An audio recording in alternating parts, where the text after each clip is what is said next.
Hello everyone, odedex here, welcome to episode 131 of S02 Let's Play. So in the previous episode, I created my ender farm, which supposedly would have supposed to farm ender pearls from endermen. However, after waiting a little bit and giving it some time, it happened to be having some problems. So the issues that I had with the golems taking damage are actually more problematic than I thought. However, I'm kind of stupid because I forgot something. This is something very basic with this ender farm. So let's quickly break the cage and collect it. And something which I forgot actually while building this entire farm is the fact that unlike other monsters, ender pearls, which is kind of the valuable drop from endermen, will drop even if they die naturally. So this has kind of a big implication because mainly I can simply change that farm into, instead of using golems, to simply spawn the enderman from really large heights and letting them basically drop and die. And this is something that I forgot and I feel kind of silly because of it, but at least now I won't have to waste any more time building some more golems because I can simply remove them and start killing those endermen by dropping them, while still collecting ender pearls, making this a lot more efficient and a lot easier. So this is kind of, again, I've said it a couple of times and I really feel like it makes the previous episode kind of silly, because this entire farm just became a lot more simpler to build and to use, because it doesn't require golems, it doesn't require anything. I'm still going to use the wooden golem as something that will collect all the ender pearls, but the actual endermen can now be dropped and killed. So let's get rid of all those endermen. Okay. Now, in terms of height, I think you need to be dropping them from like a stack of cobblestone or something like this. Let's go. Oh, the noises. Okay. Let's get some cobblestone. I think 54 will be enough. Let's just build it very, very high. Let's just dispose of this entire stack. So build extremely high, and on the top simply place the actual enderman spawner, so the cage and the soul shard, and they'll simply drop and die. Now, it's still a very important factor, the fact that this is a void world, because if it wouldn't be in a void world, they would teleport to the sides if they could, but since they can't, they simply drop, die. Sometimes they drop ender pearls, most of the time they actually drop ender pearls, but not all the time. But like this, I'm gonna have a very nice amount, a very nice supply of ender pearls at all times. And even eventually I think I'm gonna need to start getting rid of them, because they might end up being a little bit too much. But anyway, this is the ender pearl farm taken care of. So this is pretty much working. Okay, so the other thing I want to get to today is, the first thing I want to do is actually change this farm right here. Since now I have a wheat farm fully operational here using Steve carts, I don't really need the golem farm to be farming wheat anymore. So I'm gonna change that to start using pumpkins and melons, like farm pumpkins and melons, because I want to have a large variety of things, a large variety of those farm products. And if I have a lot of seeds, a lot of wheat seeds which are being made to seed oil, I'd like to have the other farming those things. And by the way, I changed the order, the priority order here of the seed oil crafting. So now normal seeds is the first priority, and then the combination is the second priority. At the moment nothing is being made because I'm full on seed oil, but when it will be, the normal seeds will be the higher priority. I still don't have too much seeds here. I think the cart is just about to finish a trip, so it's like that. Okay, so let's change my farm to grow more pumpkins and more melons. So basically replace all the wheat with pumpkin and melons. Now I still would like to keep some netherworts here, and let's get rid of sugar canes. Okay, so in terms of efficiency, you know what? Yeah, I'm pretty sure. Let me just do this entire thing off screen, and I'm simply going to show you the end result when it's done. Okay, so it turns out that my original farm shape was actually very badly optimized for something like this. So I kind of changed it completely. So on this side there is this water trench which will be growing sugar canes.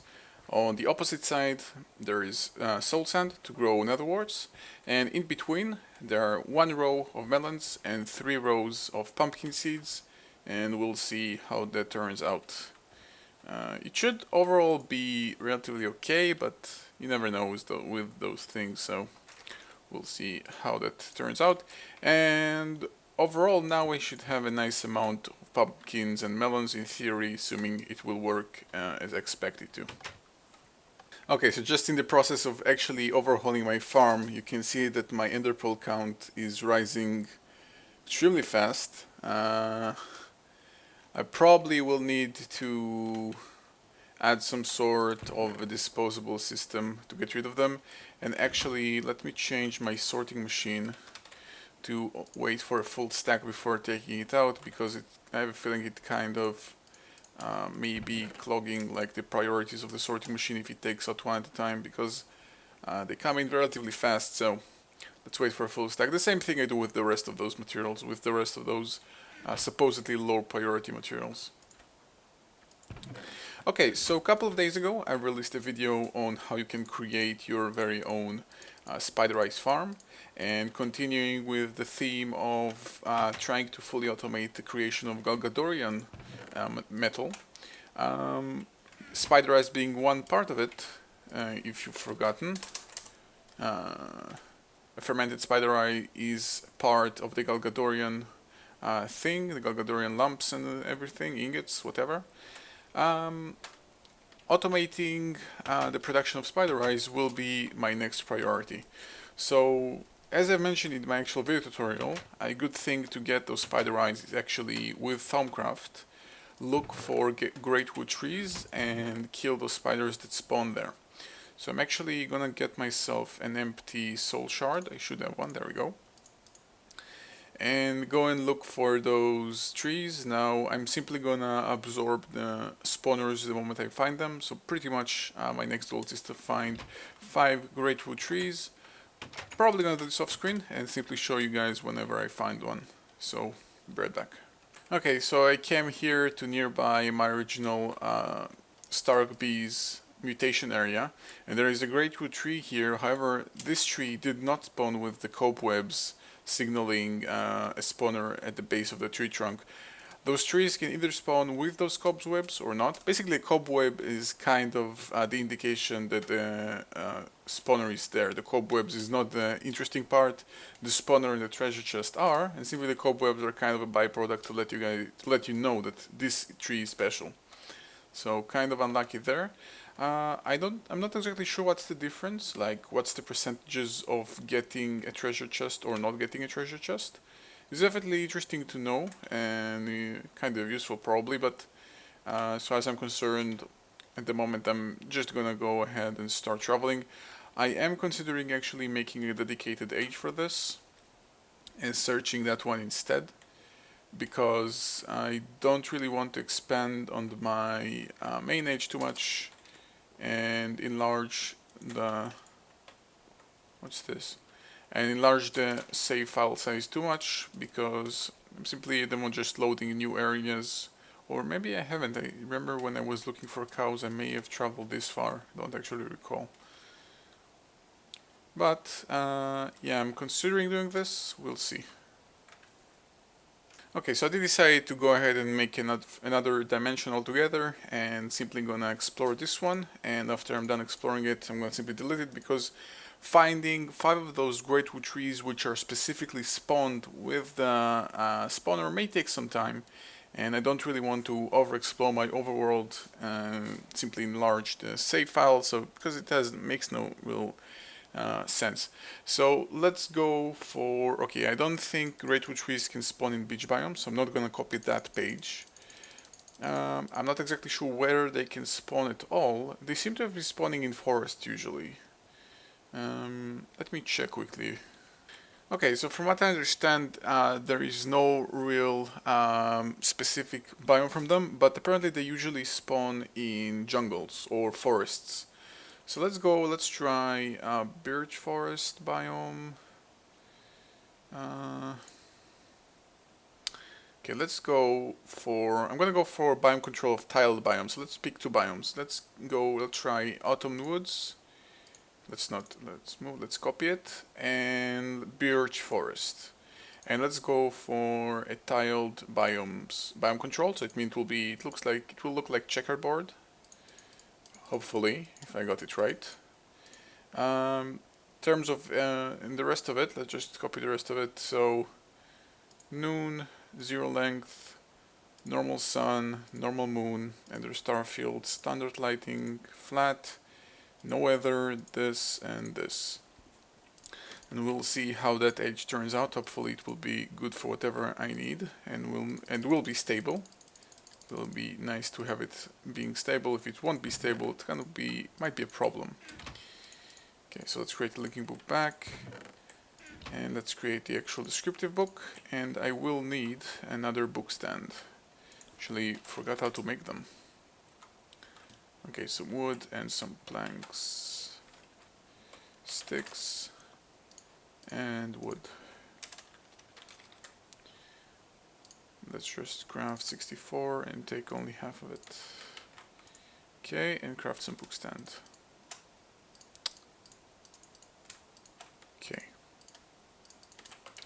Let's place it somewhere, right here. This edge is temporary, so there is really no difference with it, so just place it. I'm gonna keep the linking book on me, and let's actually create another linking book for whatever reason, and take my graviton suit, which I left to charge, and let's see how does that edge looks like. Should be okay. So is it stable? Yeah, it seems to be stable. Let's put one linking book here and call it the entry point. Still have another linking book on me, so I can move freely, but this is the entry point to the edge. Now let's see if I can find the Greatwood trees nearby. They should spawn wherever there is high aura. I did not bring my goggles with me, or my parasuit helmet for that matter as well, because it also can store, but there we go. Here's a Greatwood tree, here's another one. Neither of them seem to be having the cobweb thingies, so this one also doesn't have it. And there is another one. On the minimap you can actually pick them off really easily. This one is also normal. This one is also normal. You can actually, yeah, it's actually very useful. You can pick them off on the minimap like this. Okay, so I'm gonna go ahead and keep exploring, and we'll see what turns out. Okay, so finally found one, a Greatwood tree, which is the cobwebs one, which means there will be a spawner and a treasure chest here. So let's take off only the bottom logs. Not really interested in the entire tree, although Greatwood tree is useful. I do have a large amount of it. And let's kill this spider, collected the soul, and now I can simply right click the spawner. So that's 200 souls, and I can get myself some nice things, such as a music disc. Awesome. Okay, so apparently it seems like the special trees with the cobwebs are a lot more rare than the normal ones.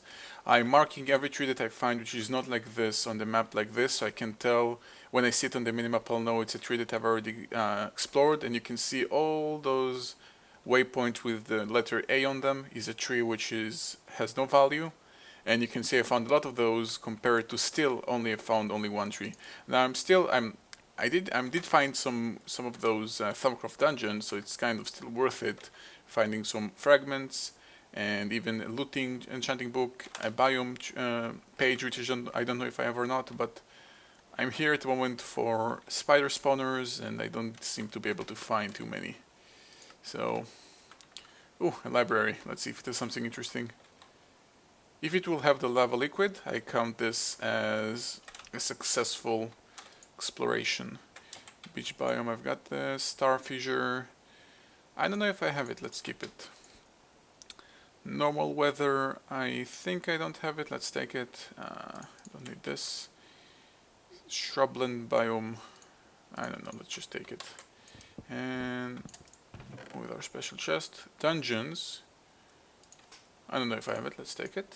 Normal stars, okay. So this is apparently starting to look like a lucky find. I'm gonna need to come back here. Ironically, I'm considering getting rid of the spider eye. Okay, let's just dump things into my collection chest, even though they don't really fit there. Simply easier thing to do. Hopefully it won't get clogged. White, dark moon, normal moon. Okay, so the rest is, well, normal stars I'd like to get, but yeah. Did I just find normal oh no, okay. So, keep searching. Okay, finally another tree. This is kind of ridiculous, you can see the amount of waypoints. And this is only my second tree, so I'm not really complaining because it's still relatively an easy method to acquire spiders, but it's still, I don't know if I'm extremely unlucky or it's really, really rare. So, but yeah, second tree, steadfast drone, I'll pass. So, continue searching. Ooh, hello. Glowstone crystals. I could make use of that. This is interesting. I'm definitely gonna take that and we'll see if I can actually use that. And a rainbow, of course I'm gonna take a rainbow. Glowstone crystals. This is potentially extremely useful. We'll see. Okay, so still haven't found any more spider spawners, but a quick tangent before I continue. This is the second time that I come here just to charge my graviton plate suit. And even though I'm not going to use it too much, I really would like to get a solar helmet. Now, the graviton suit mod actually adds the ultimate solar helmet, but for some reason it's not integrated with the rest of the mods to actually give you a recipe. So you can't create it, you can cheat it in. However, the solar arrays mod give you that option as well. So you can use the arrays mod to create the array panels to create respective helmets. And since that age is eternal daylight, there is no reason for me not to create it. Now, of course, once I create it, I'm going to lose one HV solar array, but for those specific uses, it's actually kind of nice. And if I really want to, I could go ahead and simply uncraft it at a later time. But for the time being, I'm going to actually take one of those HV solar arrays that I've been crafting here and integrate it with an iron helmet. So I'm going to need some iron for that. And whenever I'm in broad daylight, the solar helmet should charge the rest of my stuff. Now right now I'm not in daylight, but if I go outside, like this, it slowly charges my things, and it does it very nicely. I think it charges at the same rate of an HV solar array. What just happened? Why do I have nausea? Is this helmet causing it?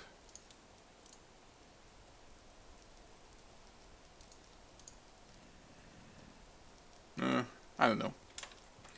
Anyway, using that helmet, that will slowly charge my things. Now, of course, if I'm using the boost function of the graviton plate, it's not gonna counter that, because when you use the boost and you fly around, that uses a tremendous amount of energy. But it's still gonna kind of delay the times between the breaks that I'm simply forced to take to come here and charge my stuff. So this will help a little bit. Okay, and my third find, so still not going that great, although it's kind of keeping up pace a little bit. So another one of those, another treasure chest with some loot. And every time I find a thumb something, I take it for just either uncraft it later to get some thumbum in case I need it, or, you know, crafting the actual advanced stuff like the hoe of growth or whatever. Okay, and the fourth one, so that's pretty good. I'm actually considering getting my Soul Stealer sword, so instead of having to collect the fifth one and then the sixth one, I can just kill a little bit of those spiders, or specifically 5 of those spiders, and I'll be able to complete it here 5 shards without having to, this is where I've just been, right? Without having to find a sixth one, so probably just gonna go get my sword. Okay, so just found the 5th spawner, but I did decide to finally not actually to go ahead and go get my sword, and instead just look for a 6th one, because those spider spawners, either by design or unintentionally, have a very slow spawn rate for some reason. So waiting for this will actually, I think, surprisingly enough, will take longer than actually finding the last and the 6th and last tree. So just one more tree and got my spawner. Less than a minute later, my 6th tree. So kill those bottom logs and collect the spider. And there you go, a tier 5 cave spider soul shard. So let's go back to the overworld. And I can get rid of most of those linking books because, yeah, I'm pretty sure this sage can be deleted. I want to keep the book just for, I don't know, let's rename it so I know what it's called. Ooh, thunderstorms. I think that's a result of my flux. Giant forest, because that's what it is. But I'm gonna get rid of that age, so age 73 will be deleted. Okay, so during all that time, I managed to collect 4.5k ender pearls. Now, ender pearls are useful, but if I get to the point where I have too many of them, they stop being useful because they simply clog my entire inventory. So, bag of holding, router, things I didn't yet make, all the ender networks, portal guns, some sort of tracks, personal anchors, what's this? An anchor sentinel, I don't know. Wireless redstone. Yeah, they're useful, but I don't need as many of them. So let's first get rid of this. This is annoying. Although it's charging. Yeah, every time it's charging, I get this nausea effect. And now that I'm blocked by this, I don't charge, but now I'll keep charging. Now I can continue using it. It's kind of convenient, although the nausea effect is annoying. I'm not sure why it's there. Like, is it intended? It's really annoying. Or maybe just a tiny little effect to let you know that it's working, but every time you see this is, I don't know, kind of kills me a little bit on the inside. Okay, let me quickly clear my inventory and we can continue. Okay, so I'm gonna change back to my quantum suit helmet. The nausea effect is kind of annoying. It may be disabled somehow, but it's really annoying. So I'm gonna keep the helmet for now, but I don't know if I'm actually gonna use it. Okay, so the first thing is I don't really want my ender pearls to clog my inventory, so let's add a prioritization to actually dispose of them. Let's do the same for bones. I don't need 80,000 bones. This is ridiculous. This is beyond ridiculous. Okay, so I'm gonna need level emitters. I'm gonna need 2 because I'm adding 2 conditions. So 2 level emitters and 2 export buses. Let's see, 2 export buses. 2 again, and 2 ME interfaces. And also 2 relays.